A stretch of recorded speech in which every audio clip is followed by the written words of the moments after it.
So I'm going to talk a little bit about, I'm going to just kind of theme this as like, talk around like love your ugly numbers as an entrepreneur. And my story is maybe a little bit different. So I actually started in the food space almost 15 years ago in sort of the marketing CPG space overall. Went to business school, did management consulting, had a real passion for environmental health and was focused on the environmental health space.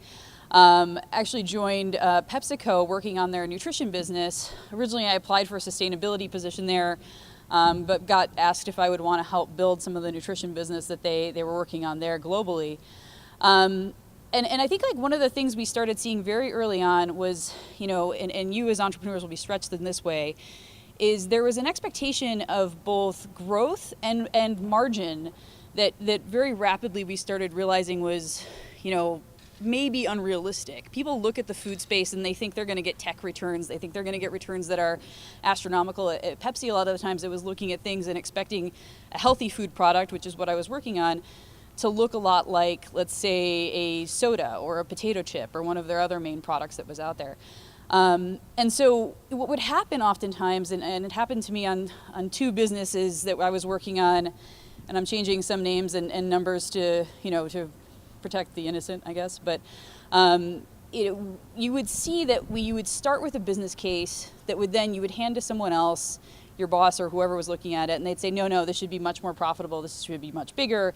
It would go to their boss, this should be much more profitable, this should be much bigger. You probably know this story pretty well, actually, and you get to the point where eventually, it becomes so big and so large that it's actually completely unachievable. And I think, I learned that lesson internal to PepsiCo a few times where you'd have this ridiculous conversation where it was like, well, the company's doing, or the project that you're working on is now doing several, tens of millions of dollars, but the expectation was that it was going to do 100 to, 500, and so it's a failure. And I think the reality is you have to expectation set correctly to really make sure that your investors, your group, everyone understands what you're trying to do and where you want to go with it. So when I went to the startup world, you started seeing the same sort of behavior, and now food is so hot that the pressure is there all the time to be pushing your business case, to be pushing your, your numbers, your margins, everything up and up and up to a place where it's almost impossible. And I guess I would say to everyone here, fall in love with your ugly numbers, fall in love with your base case that's more conservative.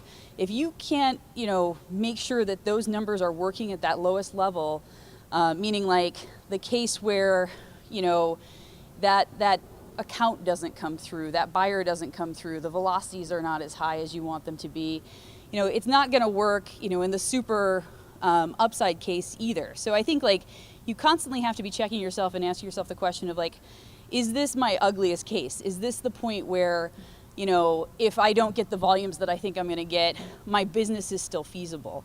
And I think that's, we've definitely had situations where, we would produce so much product that then you're scrabbling to sell it as fast as you can, and then you're dealing with code outs in your warehouse and things like that.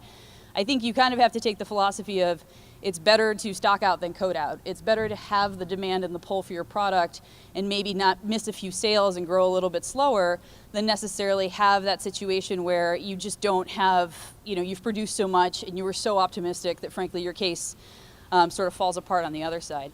So I think a lot of my lessons around failure, and I think something as food entrepreneurs you always have to be thinking about, is the forecasting component, is the plan component, and how you make sure that you're really thinking about numbers in a way that makes sense for your business, and that you're really kind of putting yourself in the position of saying, if it were just me and the 5 people I have working with me right now, could I achieve this case? Could I make this happen?